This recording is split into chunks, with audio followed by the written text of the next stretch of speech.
بنات البودر ده انا بستخدمه بقالي حوالي اكتر من سنتين ونص.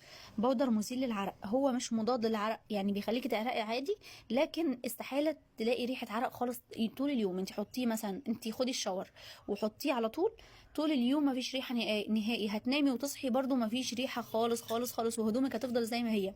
حتى لو مشيتي في شمس، رحتي جيم، اشتغلتي شغل فظيع في البيت، عملتي مجهود، جريتي 2 كيلو، والله بصي يعني استحالة كده اتحداكي ان يكون في ريحة بعد ما تحطي البودر ده.